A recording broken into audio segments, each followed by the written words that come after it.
Welcome to our channel. Today we how to set up PlayStation 5 controller, Pro Guide step by step clearly. To set up your PlayStation 5 controller, begin by ensuring your PS5 console is powered on. Next, locate the USB-C cable included with your PS5.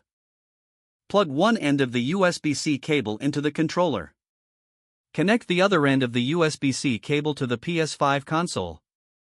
Once connected, press the PlayStation button located in the center of the controller. Wait for the LED light on the controller to illuminate.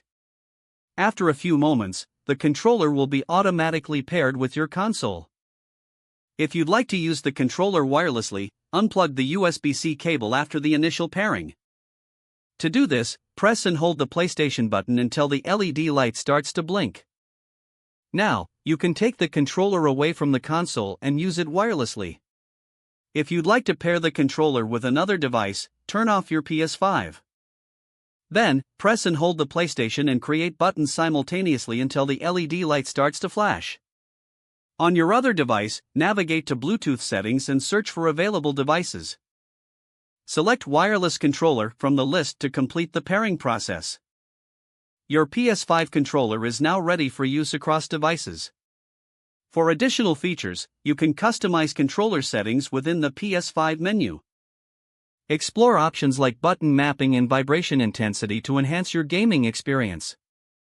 Enjoy your gaming with your newly set up PS5 controller. If the page does not load, refresh the browser or try again in a private or incognito window. Make sure you are using the correct email address, then retype it carefully to avoid small typos.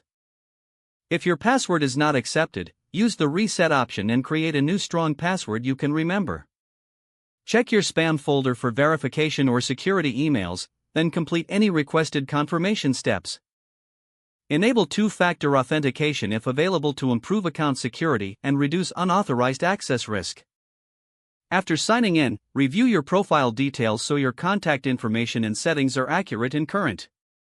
If you see an error message, note it down and try again after restarting your device and internet connection. Log out when you finish, especially on shared devices, to keep your account and payment information secure. If the page does not load, refresh the browser or try again in a private or incognito window. Make sure you are using the correct email address, then retype it carefully to avoid small typos. Don't forget to like this video and subscribe to our channel for more step-by-step tech guides.